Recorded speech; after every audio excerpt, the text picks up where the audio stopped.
Hey you guys, what is up? Welcome back to my channel. My name is Caitlin if you're new. If you're not new, hello, and thanks again for clicking on one of my videos. Today we are talking all things makeup, in particular the Sephora VIB sale, which I will pop the dates on screen here. I don't know about you guys, but I pretty much always shop this sale, but I've been shopping it for a long time. I think I first became a VIB back in 2017.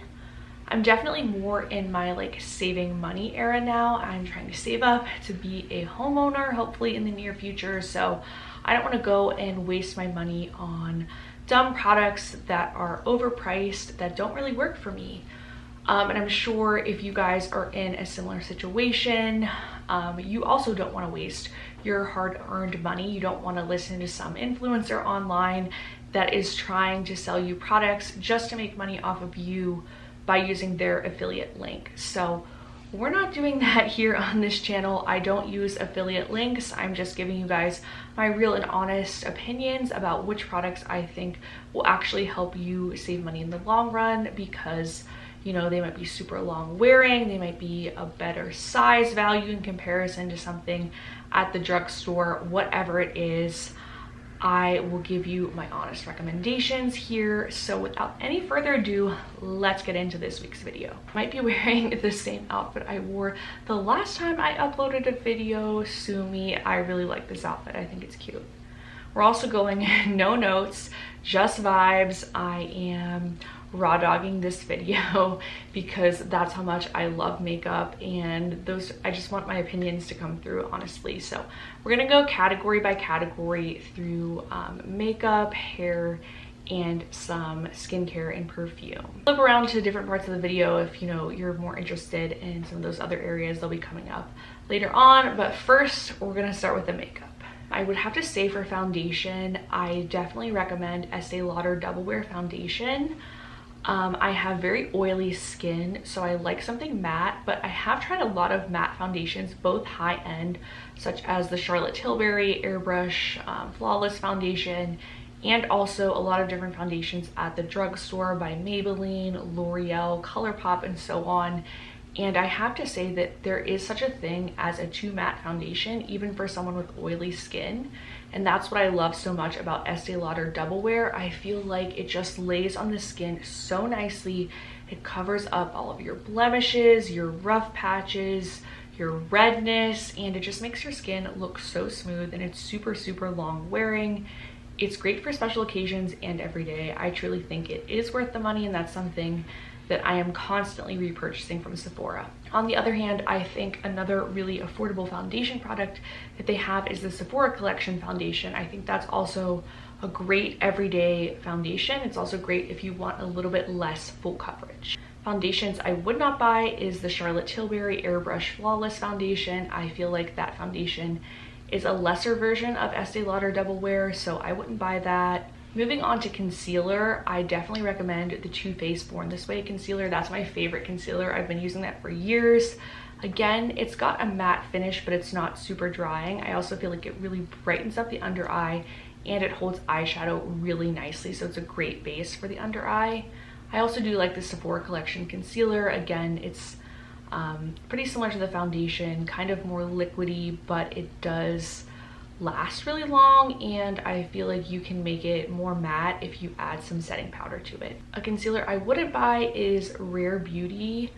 That concealer for me was just expensive, didn't have a lot in the product, and it didn't really cover my under eyes. Moving on to blush, I absolutely love the Hourglass blush. I've had that blush for years, and it's so nice and long wearing, and it just blends on the skin so nicely. Love that blush. Again, I would stay away from the Rare Beauty blushes. I feel like they're so pigmented if you have fair skin, and they're kind of hard to blend out. I feel like e.l.f. makes a pretty good dupe as well, and I think e.l.f.'s is easier to blend out, and it's of course a lot cheaper. Moving on to bronzer, I really like the NARS Laguna bronzer. It's nice if you have a complexion kind of similar to mine, fair with those cooler undertones. I also like the Nude Sticks bronzers. I feel like they are really flattering, really easy to use. I haven't really tried any other higher end bronzers. I've tried more from the drugstore, so those are my recommendations. For eyebrows, I don't like anything from Sephora for eyebrows. Today I'm wearing the Benefit Gimme Brow product, and I just do not like it. I picked it up at Ulta's 21 Days of Beauty. I feel like the brush is like too small, and I don't really care for the coloring on my skin. I like a brow product from Maybelline, so I have no recommendations for brows. Moving on to eyeshadow palettes, I love, again, the Too Faced Born This Way, the natural palette that they have for that. The neutrals palette they have, it has so many great neutrals, so many pretty creams, browns, bronzy colors, shimmer. I'm wearing it today and I love it. It's quickly become my favorite palette. I also really love Anastasia Beverly Hills Soft Glam palette. That's another great one. I would say I'm not a huge fan of Natasha Denona. That eyeshadow doesn't really stay on my skin very long. I feel like it's very beautiful when it first goes on, but it's not long wearing. And same thing with the Tartelette palettes. Those just don't last very long for me, so I wouldn't waste my money on those eyeshadows. I do like the Charlotte Tilbury eyeshadow singles. I think those are nice if you're more into the singles. I like a palette because I feel like it just gives you so much more to work with, but I did have a good experience with my little Pillow Talk eyeshadow from Charlotte Tilbury. Okay, mascara. I have tried so many mascaras from Sephora over the years. I have super fair eyelashes, so I always have to wear mascara if I want my eyelashes to literally show up. And my favorite mascara, hands down again, this is like a very strong opinion I have, if you can't already tell, is the Urban Decay Perversion Mascara. This is my favorite. It's so voluminous. It's a wet mascara. It's great for giving you some volume. And I like a mascara where I don't have to put on like 10 coats to see the color. And Urban Decay is like, you can put on like 2 coats of it and you see the color on your lashes. So I absolutely love that mascara. It lasts so long. It's one of those products that outlasts like any drugstore mascara. So for me, it's definitely worth paying the higher price tag to have my mascara last longer. I also really do like the Clinique Impact Mascara, High Impact Mascara. That's another great one. I've been using that mascara for years. Now, mascaras I don't like from Sephora, and I've kind of realized that I think I have a bit of an unpopular opinion about mascara, and I think it's because my eyelashes are so light, so I need these like heavier mascaras for me, because I don't like a lot of popular mascaras because I find them all too dry. So I don't really like the Too Faced Better Than Sex mascara, the It Cosmetics Superhero mascara, the Lancome Monstro Big mascara, the Smashbox Superfan mascara. Those are all no's for me. So is the Benefit Roller Lash mascara. I forget the exact name of that one, but those are all no's for me. I just do not care for them. In terms of lip products, my favorite lip liners are all by MAC, so you can't buy MAC at Sephora, unfortunately. But for like lip gloss, today I'm wearing the Fenty Beauty Fussy Lip Gloss, and I feel like that's a nice, very neutral, light product for your lips if you like something that is definitely like lighter. It also smells really good. I have been impressed with this, although it's not long wearing. Like, I feel like it's already pretty faded, and I only put it on maybe 30 minutes ago. But if you do want something super long wearing, I love all of the Smashbox liquid lips. They are more drying, but they last a really long time. I also like the Chanel liquid lip. I used that for my wedding, and I thought it was really, really pretty. The only con with that is you definitely don't get much in the tube, but it is a very nice liquid lip. One lip product that I would avoid is actually Charlotte Tilbury Pillow Talk.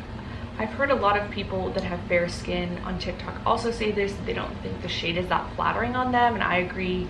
I also just think it's very pricey and it's not very long wearing. Like, you could very easily pick up a similar lipstick from L'Oreal or Maybelline at the drugstore, similar color, and it's probably performs just as well, but you save yourself like 20 bucks, so I would avoid that lipstick.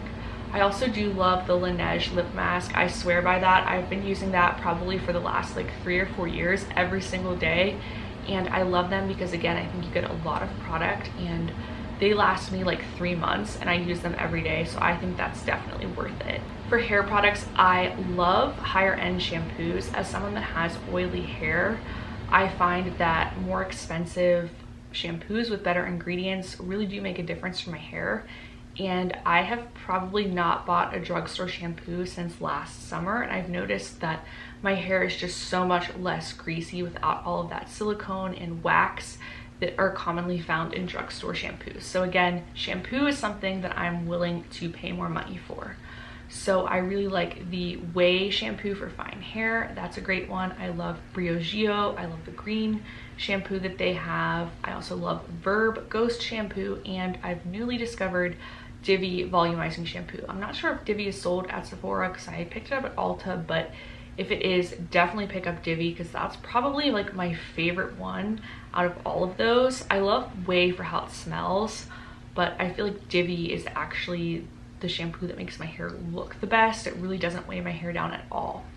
I also love Way hair oil and Verb Ghost Air Whip. That's really great if you have the Dyson Airwrap. It definitely will hold your Airwrap style a lot better than a traditional mousse. For skincare, I absolutely love First Aid Beauty Ultra Repair Hand Cream.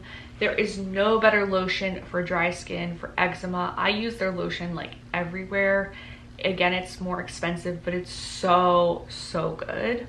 I also really like Tula's face cleanser. I forget exactly what the name of it is, but it's made with turmeric and it's really great at preventing acne. I love Kiehl's Under Eye Avocado eye cream. I also like the It Cosmetics eye cream. I switch between those two and I pretty much use them every night. For moisturizer, I don't think you need anything fancy. I think you can just get Cetaphil or something at the drugstore and that does its job. Another product I really like for preventing acne and kind of refreshing your face is the Honeymoon Glow product by Pharmacy. That's really good. I also like The Ordinary's hyaluronic acid and their niacinamide serum as well. That's also really good for acne or any type of texture that you have on your skin. And finally, rolling into the perfumes, if you've made it this far in this video, comment a flower emoji. But for perfumes, my absolute favorite perfume is the YSL Black Opium. I feel like that smells like this sophisticated vanilla Parisian girl, like out on the streets with her latte and croissant. Like, it just smells so good. I love that perfume. It's hands down my favorite. I also love everything by the Marc Jacobs Daisy line. Like, I like Daisy, I like Daisy Dream. Those just all smell so clean and fresh. Great everyday scents. I love Gucci Bloom. That's a great floral scent. For perfumes I would avoid, there's not too many, but there's one that really does stick out to me, and that is Chanel No. 5. I just feel like it smells like old lady. It smells gross, and it was my wedding perfume, but I got it for the aesthetics and the detail shot because the bottle is so beautiful. I would also avoid Sol de Janeiro's perfume. Although it smells amazing when you first spray it, it does not last more than like 5 minutes. And I don't know why nobody says that, because I feel like everyone talks about that perfume. That's why I bought it, and it just doesn't last. I think those are all of my recommendations for the Sephora sale. I also do recommend the Dyson Airwrap. If you use heat on your hair a lot, if you blow dry your hair, curl your hair, I think it's a great product. It is expensive, but I do use mine a lot. I especially love it for travel. But if you have any questions about any of the products, leave me a comment and I'll get back to you. Thanks so much for watching, and I'll see you here next week. Bye.